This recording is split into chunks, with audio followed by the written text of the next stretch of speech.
الحمد لله الحمد لله الذي أنزل الفرقان والصلاة والسلام على سيد ولد عدنان وعلى آله وأصحابه الذين هم نجوم الهداية ومصابيح النيران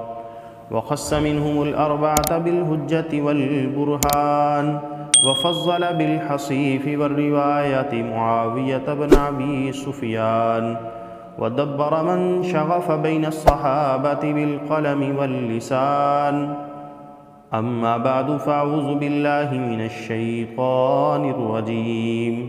بسم الله الرحمن الرحيم والسابقون الأولون من المهاجرين والأنصار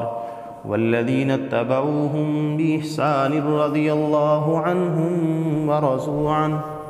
وأعد لهم جنات تجري تحتها الأنهار خالدين فيها أبدا ذلك الفوز العظيم۔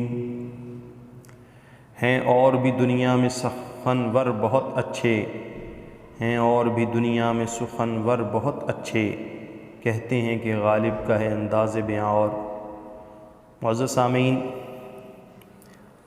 ہم آج اپنی گفتگو اس بات پر شروع کرتے ہیں کہ بہت سے لوگ دنیا میں ایسے ہوتے ہیں جو بنی بنائی شاہراہ پر چلتے ہیں، لیکن کچھ حوصلہ مند اشخاص ایسے بھی ہوتے ہیں جو اپنی راہ خود تراشتے ہیں، بنی ہوئی راہ پر اپنا سفر طے کرتے ہیں تو ایک ایک قدم بصیرت کے ساتھ اٹھاتے ہیں، اور وہ صرف کچھ ایسے بھی ہیں جو دریافت شدہ پر قناعت نہیں کرتے بلکہ دریافت کردن کے خوگر ہوتے ہیں۔ اسی لڑی میں کاتب وحی صبر و تحمل کے بلند و بالا پہاڑ حضرت سیدنا امیر معاویہ رضی اللہ تعالیٰ عنہ کی حیثیت دانائی امام کی سی ہے۔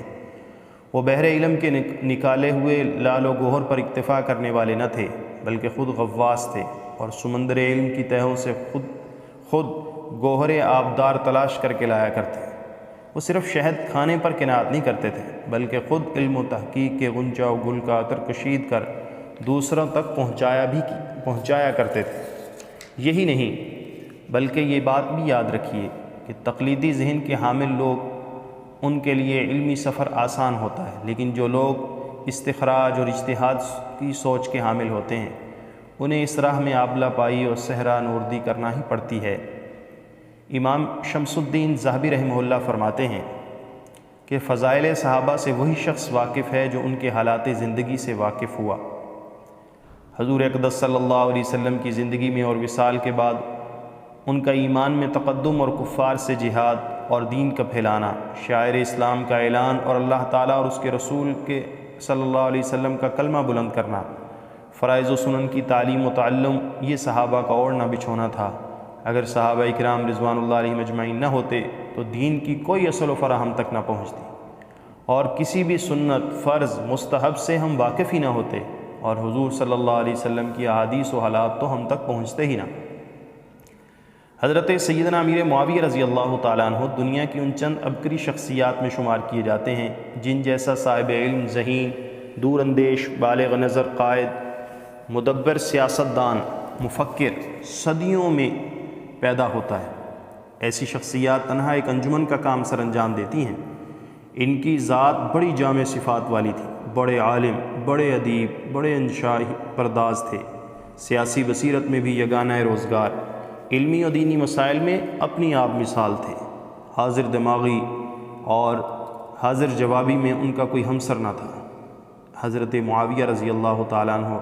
الفاظ اور زبان کے ذریعے قارئین کے دلوں سے کھیلتے، ان کے سینوں میں جوش و خروش کی آگ،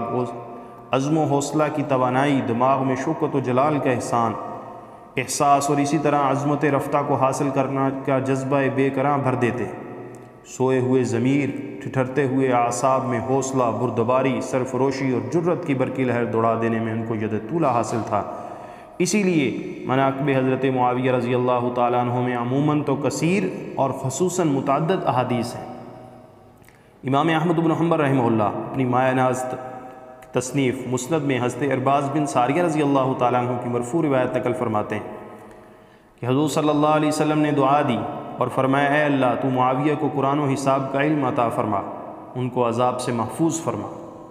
اسی طرح امام ترمذی رحمہ اللہ نے حضرت عبد الرحمن بن عمیرہ رضی اللہ تعالیٰ عنہ کی مرفوع روایت نقل کی اور فرمایا کہ حضور صلی اللہ علیہ وسلم نے حضرت معاویہ رضی اللہ تعالیٰ عنہ کے لیے دعا فرمائی، اللہم اجعلہ ہادیا مہدیا واہد بہ الناس،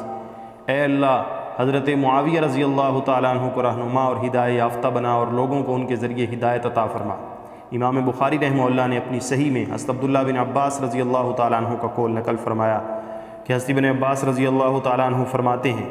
کہ حضرت معاویہ مجتہد ہیں، مجتہد،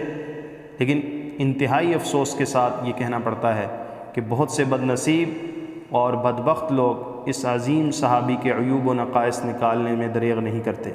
ان بد نصیب لوگوں میں ہمارے اس زمانے میں ایک شخص انجینئر محمد علی مرزا نامی ہے۔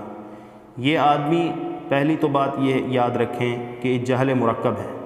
اس کی ہر تقریر میں دین اسلام اور عقائد کے خلاف کوئی نہ کوئی بات ضرور ہوتی ہے۔ کاتب وحی حضرت معاویہ رضی اللہ تعالیٰ عنہ کے متعلق روافظ کو خوش کرنے کے لیے اس شخص نے جو ناکام لب کشائی کی ہے اس پر افسوس ہی کیا جا سکتا ہے، اور یہ یقیناً ان فتنوں میں سے ایک فتنہ ہے جس نے اپنے آپ کو ان کاموں کی طرف لگایا اور اپنے آپ کو ایسی گفتگو کے ذریعے لوگوں کو